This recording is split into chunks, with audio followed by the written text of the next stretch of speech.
നമസ്കാരം, പ്രവാസി മലയാളിയിലേക്ക് സ്വാഗതം. കോവിഡ് പോരാട്ടത്തിനിടെ ജീവൻ നഷ്ടപ്പെട്ട ജീവനക്കാരുടെ കുടുംബങ്ങൾക്ക് 10 വർഷത്തേക്ക് പ്രതിമാസ ശമ്പളം നൽകുമെന്ന് ആസ്റ്റർ DM ഹെൽത്ത് കെയർ അറിയിച്ചിരിക്കുകയാണ്. ബുധനാഴ്ചയാണ് കമ്പനി കാര്യം വ്യക്തമാക്കിയത്. ആസ്റ്ററിലെ സേവനത്തിനിടെ കോവിഡ് മൂലം ജീവൻ നഷ്ടമായവരുടെ ആശ്രിതർക്കാണ് അടുത്ത 10 വർഷത്തേക്ക് തന്റെ ജീവനക്കാരന്റെ പ്രതിമാസ അടിസ്ഥാന ശമ്പളം നൽകുന്നത് പദ്ധതി മുന്നോട്ട് വച്ചിരിക്കുന്നത്. ഇന്ത്യയിലെയും GCCയിലെയും എല്ലാ ആസ്റ്റർ DM ഹെൽത്ത് കെയർ ജീവനക്കാർക്കും ഇത് ബാധകമാണ്.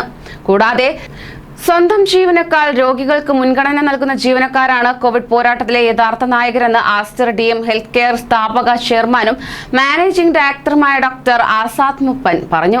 കോവിഡ് ബാധിച്ച ഭൂരിഭാഗം ജീവനക്കാരും രോഗമുക്തരായി. എന്നാൽ നിർഭാഗ്യവശാൽ ഭാര്യമാർ, മക്കൾ, പ്രായമായ മാതാപിതാക്കൾ എന്നിവരെ തനിച്ചാക്കി ഏതാനും ചില ജീവനക്കാരുടെ ജീവൻ കോവിഡ് കവർന്നു. അവരുടെ ആത്മാവിന് വേണ്ടി പ്രാർത്ഥിക്കുമ്പോഴും അവരുടെ കുടുംബത്തിന് പിന്തുണ നൽകണമെന്ന് ഞങ്ങൾ തീരുമാനിച്ചു കഴിഞ്ഞു. കാരണം മരണപ്പെട്ട പല ജീവനക്കാരും അവരുടെ കുടുംബാംഗങ്ങളുടെ ഏക വരുമാന സ്രോതസ്സായിരുന്നു എന്നും ഡോക്ടർ ആസാദ് മുപ്പൻ കൂട്ടിച്ചേർത്തു.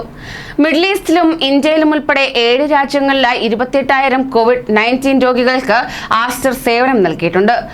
1,66,02,726 പേരെ പരിശോധിക്കുകയും ചെയ്തു.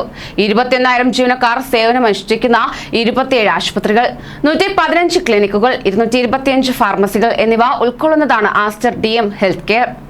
കൂടുതൽ പ്രവാസി വാർത്തകൾക്കായി ഈ ചാനൽ സബ്സ്ക്രൈബ് ചെയ്യൂ.